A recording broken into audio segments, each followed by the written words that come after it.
ఈ ఊళ్ళో జరిగే ప్రతి కథ వెనక ఒక భయం ఉంటుంది. ఆ భయం వెనకాల ఖచ్చితంగా నేనుంటాను. నా పేరు గేదెల రాజు.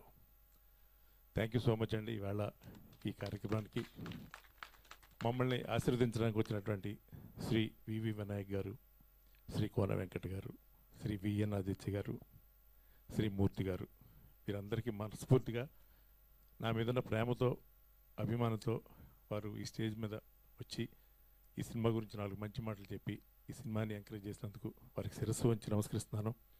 అలాగే ఇండస్ట్రీలో వచ్చిన దగ్గర నుంచి నాకు మీడియా మిత్రులందరూ భయ్యా భయ్యా అన్న తమ్ముడు ఇదే మాకున్నటువంటి ఒక అద్భుతమైన రిలేషన్షిప్.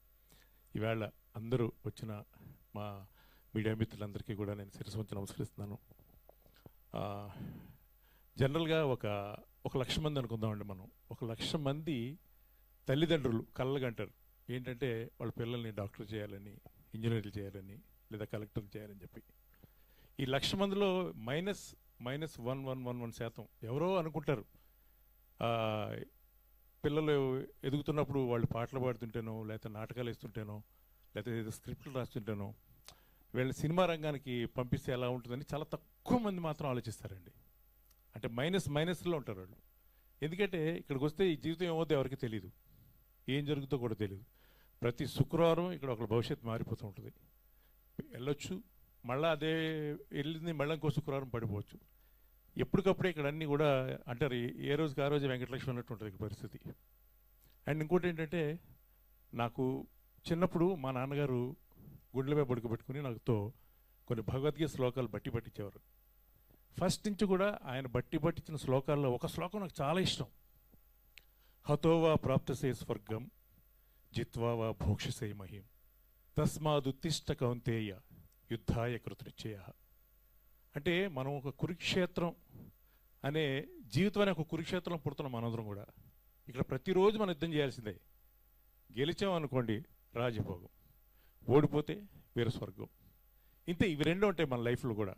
అలాగని మనం యుద్ధం చేయకుండా ఉంటే ఏమి ఉండదు. ప్రతిరోజు యుద్ధం చేస్తూనే ఉండాలి ఇక్కడ. అలాంటి జీవితంలో సినిమా ఇండస్ట్రీ అనేది నా దృష్టిలో ఒక పద్మవ్యూహం లాంటిది. దీనిలోనికి రావడమే కానీ పోవడం తెలియదు. ఒకళ్ళు పోయారు, బయటికి వెళ్ళి వాళ్ళు బాగుపడ్డారంటే వాళ్ళు మహానుభావులు వాళ్ళు, అంతే. ఇక్కడే చావో రేవో తేల్చుకుందామని అందరూ ఒక కృతనిశ్చయంతో ప్రతిరోజు ఇక్కడ యుద్ధం చేస్తూనే ఉంటారు. మరి ఈ పద్మవ్యూహంలోకి చొరబడినటువంటి అభిమన్యు లాంటి మా దర్శకుడు చైతన్య మోటూరి జయించాలని, ఈ సినిమాతో ఒక మంచి విజయాన్ని సాధించాలని వాళ్ళ తల్లిదండ్రులు అతని మీద పెట్టుకున్న ఎన్నో ఆశలు. వాళ్ళు చాలా కష్టాలు పడ్డారండి. ఒక పుస్తకం రాయొచ్చు ఈ సినిమా చేయడానికి. సో ఆ కష్టానికి తగిన ప్రతిఫలం ఈ శుక్రవారం అతనికి ఇవ్వాలని నేను భగవంతుని కోరుకుంటున్నాను. ఎందుకంటే ఈ సినిమా గురించి చెప్పాల్సింది ఒకటే, ఈ సినిమాలో స్టార్స్ ఎవరు లేరు. ఇప్పుడు ఇంచుమించు అందరం కొత్త వాళ్ళమే.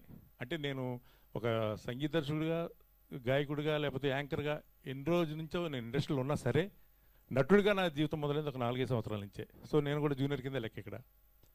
ఇంతమందిని మించి సినిమాలో ఏముంది చూడడానికి అనే డౌట్ వస్తే మాత్రం ఖచ్చితంగా ఒక కథ ఉంది. ఆ కథ ఎలాంటిదంటే, మిమ్మల్ని ఒక 2 గంటల పాటు తెలియని లోకాలు తీసుకెళ్ళిపోయి శాటిలైట్ చుట్టూ తిప్పేసి భూమి మీద పడేసే కథ కాదు.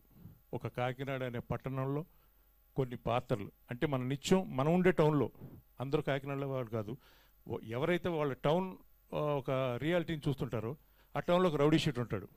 ఆ రౌడీ షీట్కి రిలేటెడ్గా చాలా స్టోరీస్ ఉంటాయి. అది పొలిటికల్గా కావచ్చు, పర్సనల్గా కావచ్చు.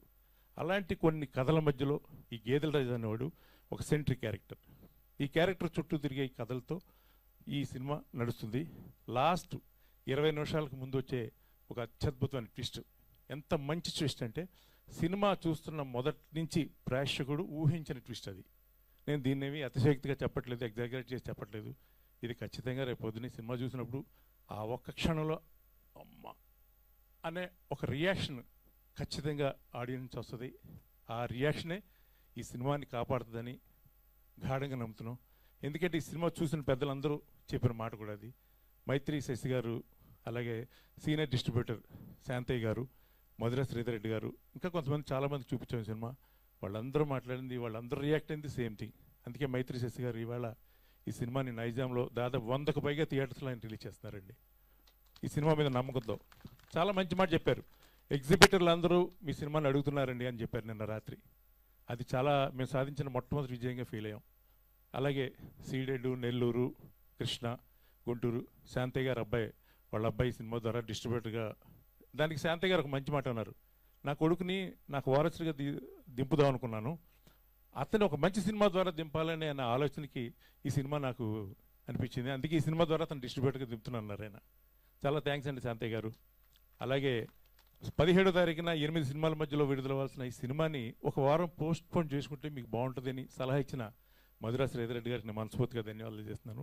ఎందుకంటే ఒక్క నిర్ణయం ఎంత మార్పు తీసుకొస్తుందో కొన్నిసార్లు మనకి ప్రాక్టికల్గా అర్థమవుతుంది. ఆ మార్పు సినిమాకి వచ్చిందండి. ఎందుకంటే ఎంతమంది పెద్దవాళ్ళు ఈ సినిమా వెనక రావడం, అలాగే ఉత్తరాంధ్ర విక్రమ్ ఫిల్మ్స్ వాళ్ళు రిలీజ్ చేస్తున్నారు, కాకినాడ టాకీస్ వాళ్ళు వెస్ట్ గోదావరి, అలాగే వెంకటేశ్వర ఫిల్మ్స్ వాళ్ళు ఈస్ట్ గోదావరి, సో మొత్తం ఓవర్సీస్ వచ్చి టెక్ ఫ్లిక్స్ వాళ్ళు రిలీజ్ చేస్తున్నారు. సో ఈ సినిమా ఈ 24న ఈ శుక్రవారం రోజు మీ ముందుకు రాబోతుంది.